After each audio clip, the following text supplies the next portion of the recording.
Can I call upon Franck Kayser, Chief Operating Officer of the ASYAD Shipping Company, now to please make his presentation? Ladies and gentlemen, Your Excellencies, thank you very much for letting us speak. I think we have talked a lot about the energy transition, and I don't want to dwell with the details. I think a lot of the speakers before me have been there.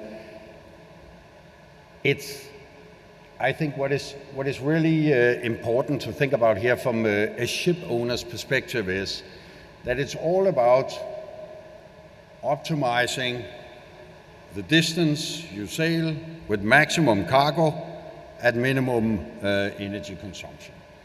It's quite simple. So the most important thing we are looking at going forward is the CO2 emission over the deadweight times the sail distance. So we can sail longer with more cargo and less emission, and then we are going to live up, or less energy, then we're going to live up to the regulations as they come.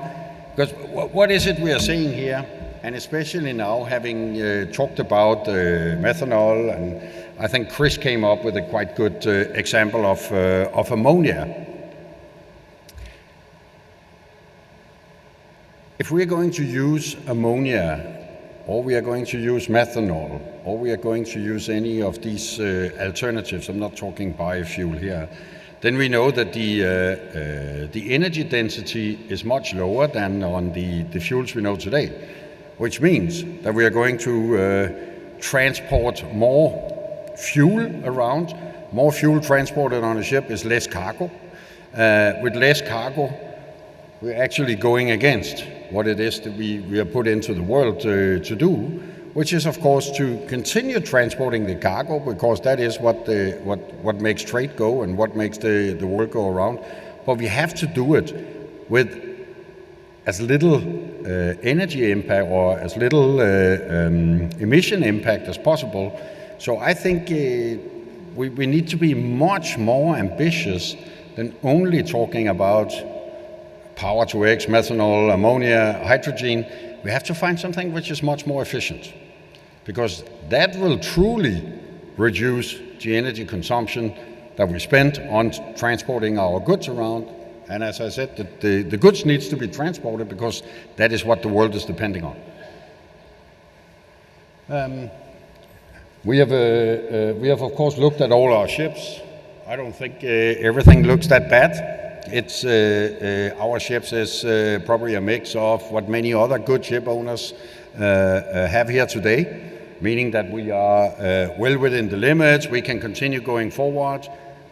All is in many ways good, but it might not be in 10 years or 15 years from now.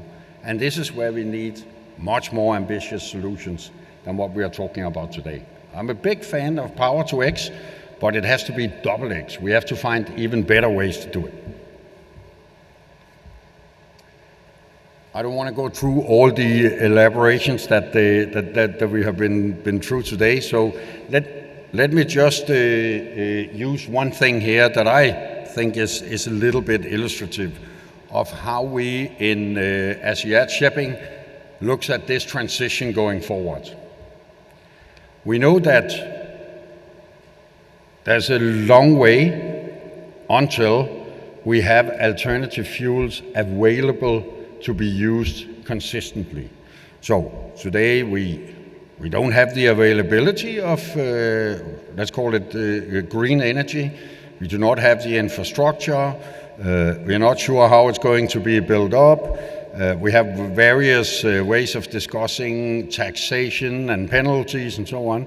But in reality, it's a very, very opaque picture. So today, going forward, if we want to reduce our energy consumption per tons of goods being moved forward, we only have a few cards to play with. One thing is that we can reduce the speed of the ships. In general, all ships, we can take quite a lot of speed off still.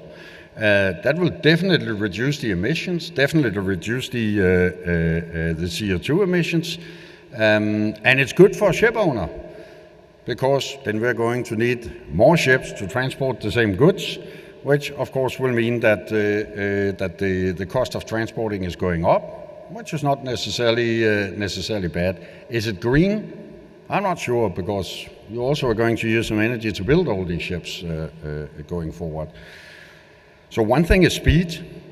Another thing is, what do we have today? Well, we know that we have LNG.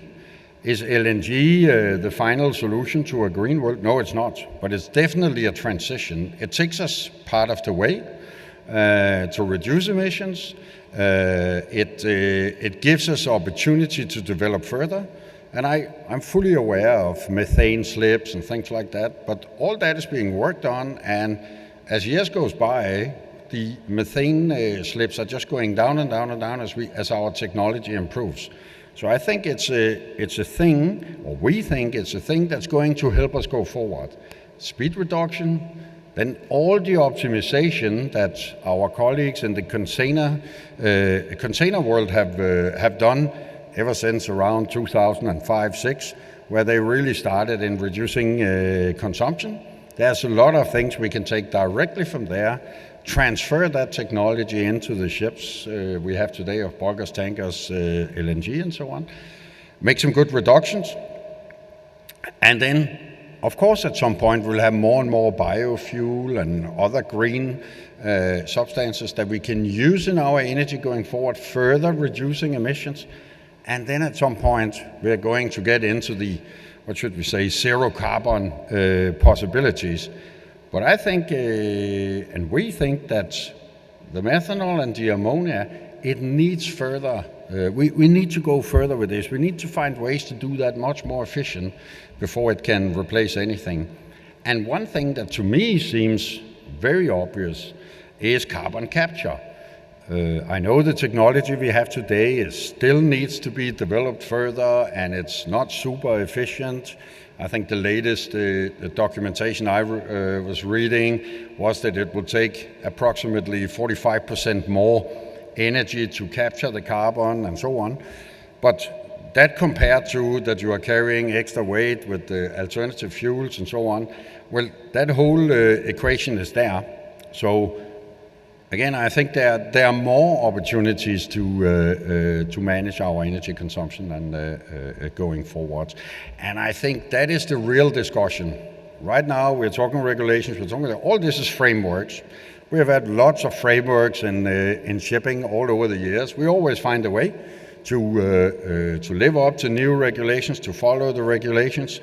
But we need to have a much broader discussion than only the obvious way forward. I think there's a lot more out there that we can look at without getting prefixed on the simple things. Thank you very much.